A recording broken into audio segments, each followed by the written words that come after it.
Sebenarnya waktu itu Apple udah mau bangkrut. Emang Tim Cook itu hebatnya apa sih? Kenapa Steve Jobs pilih Tim Cook untuk bantuin dia?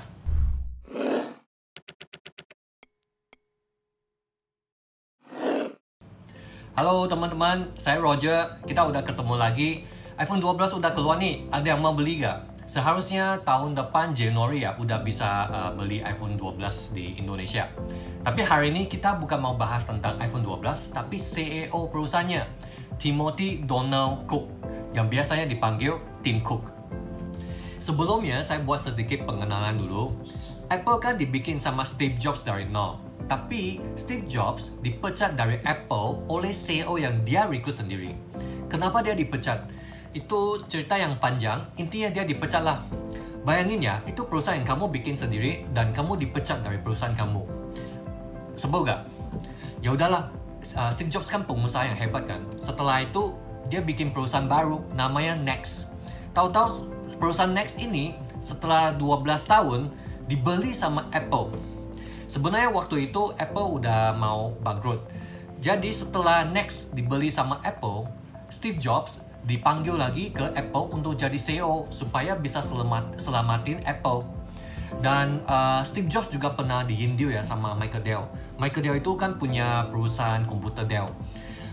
Si Michael Dell itu dia pernah ngomong, kalau saya di posisi Steve Jobs, mendingan saya tutupin perusahaan ini dan balikin duitnya ke pemegang saham.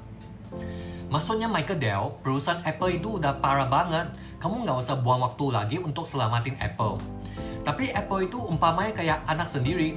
Walaupun Steve Jobs udah 12 tahun nggak di Apple, tapi dia tahu masalah itu persisnya apa di Apple. Cuman dia nggak bisa atasi masalah itu sendiri. Dia butuh orang yang profesional. Makanya dia rekrut Tim Cook. Emang Tim Cook itu hebatnya apa sih? Kenapa Steve Jobs pilih Tim Cook untuk bantuin dia? Tim Cook pernah menjabat posisi yang penting di IBM dan Compaq. Perusahaan-perusahaan ini adalah perusahaan yang besar dan juga pesaingnya Apple di industri komputer. Oleh karena itu, Tim Cook ada pengalaman banyak di supply chain management. Kalian tahu gak, komputer dan HP itu ada banyak komponen. Itu butuh ratusan vendor untuk supply komponen tersebut. Beli komponen dari vendor, terus rakit, terus supply ke pengguna di seluruh dunia dengan biaya yang paling optimal itu perlu ilmu supply chain yang lihai. Dan waktu itu Apple punya pabrik dan gudang sendiri. Barang yang sudah diproduksi akan di stok dulu di gudang beberapa bulan baru bisa laku.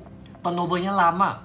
Hal pertama yang Tim Cook lakukan setelah dia gabung di Apple, dia langsung tutup kebanyakan pabrik dan gudangnya. Semua produksi dia outsource ke pabrik lain, tinggal kontrol kualitas produknya. Dari dulu stok di gudang beberapa bulan baru laku, Tim Cook berhasil menurun turnovernya ke hanya beberapa hari. Tim Cook pernah ambil keputusan yang sangat klasik di tahun 2005. Saat itu Apple lagi mau launching new iPod, dan di produk elektronik ada komponen yang paling penting namanya flash memory. Itu perangkat yang bisa menyimpan data kita lah. Tim Cook dia beli flash memory itu dari semua supplier dan bayar di depan. Ini berarti beli dengan volume yang banyak dan bayar di depan itu bisa dapat harga yang lebih murah lagi untuk flash memory-nya. Dan yang paling penting, semua produksi flash memory itu di booking sama Tim Cook. Sehingga pesaing itu nggak ada stok. Mau bikin produk untuk bersaing dengan Apple pun nggak ada flash memory-nya. Nah, keputusan ini sangat crucial untuk Apple karena Tim Cook sudah membeli waktu 5 tahun untuk Apple dari persaingan produk yang mirip. Banyak orang bilang Apple bisa sukses karena Steve Jobs bikin produk yang inovatif, tidak pernah ada di pasar seperti iPod, iPhone, dan iPad. Ini memang luar biasa inovasinya, tapi kalau tanpa manajemen supply chain, kualitas, harga, dan stok produknya belum tentu terjamin. Sejak Tim Cook gabung di Apple, dia udah mulai take over operasional harian supaya Steve Jobs bisa lebih fokus di bikin produk baru. Bisa bilang Tim Cook kerja diam-diam di baliknya Steve Jobs. Waktu Tim Cook ditunjuk sebagai CEO baru, orang umumnya pada, orang ini siapa? Nggak pernah lihat. Karena mereka udah terbiasa lihat Steve Jobs itu sebagai mukanya Apple. Dan sikapnya Tim Cook itu gak charismatic. nggak kayak Steve Jobs. Coba kamu lihat presentasi Steve Jobs di acara product launchingnya, itu menarik banget. Jadi setelah Steve Jobs meninggal dunia, Tim Cook itu sering ngomongin orang ini udah nggak inovasi untuk produk, cuma mengutamakan keuntungan perusahaan. Saya bisa bayangin betapa stres dan susah untuk menjadi penggantinya Steve Jobs. Karena dia pasti sering di-compare dengan Steve Jobs. Setiap keputusan yang dia buat akan ditantangin. Kayak kalau Steve Jobs masih hidup, dia nggak akan buat keputusan yang kamu buat sekarang. Dia akan begini-begini. Jadi rasanya nggak enak banget. Selama ini, Tim Cook selain meneruskan update-nya iPhone, dia juga meluncurkan Apple Watch. Sekarang penjualan Apple Watch sudah melebihi jumlah penjualan seluruh industri jam di Swiss. Percaya nggak? Walaupun omset iPhone semakin menurun sekarang karena ada persaingan HP mereknya China, tapi bisnis wearable-nya semakin besar. Bisnis wearable-nya termasuk Apple Watch, AirPods, dan aksesoris lain. Kalau kita pisahkan bisnis wearable ini dan jadi anak perusahaan Apple, anak perusahaan ini akan masuk Fortune 150, bukan 500.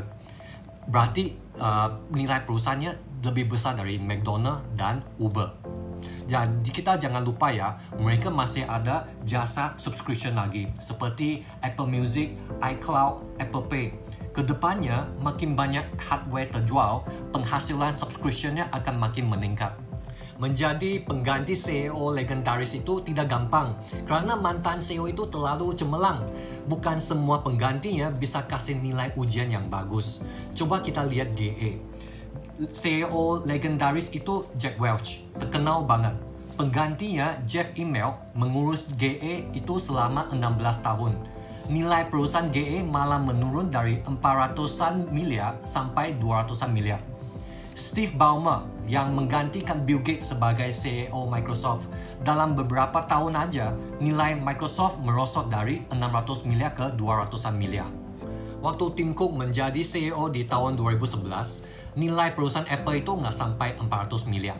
Setelah 9 tahun, sekarang coba kalian tebak nilai perusahaan Apple berapa? 2 triliun. Sekarang Apple adalah perusahaan yang paling bernilai di dunia.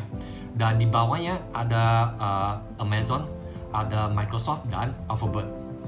Balik ke tahun 2011, waktu itu Steve Jobs sudah dapat kanker, dan sebelum dia meninggal dunia, dia panggil Tim Cook dan dia bilang sama Tim Cook, saya akan menyusulkan kamu menjadi CEO baru. Tim Cook aja gak yakin, serius ya? Hah?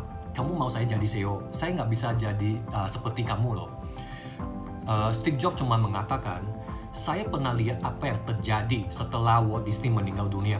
Seluruh perusahaan Disney berhenti karena semua orang bingung. Mereka semua tanya apa yang Walt Disney akan lakukan di situasi ini. Saya nggak mau kamu tanya pertanyaan yang sama. Saya nggak mau kamu tanya apa yang Steve Jobs akan lakukan. Kamu jalanin apa aja yang kamu rasa benar. Saya rasa Tim Cook have done a very good job karena dia tidak meniru Steve Jobs, tapi dengan cara sendiri dia udah memimpin Apple mencapai ketinggian yang luar biasa. Malah saya rasa dia adalah CEO yang lebih bagus dari Steve Jobs. Sharing saya sampai sini hari ini, kita ketemu lagi di next video. Bye bye.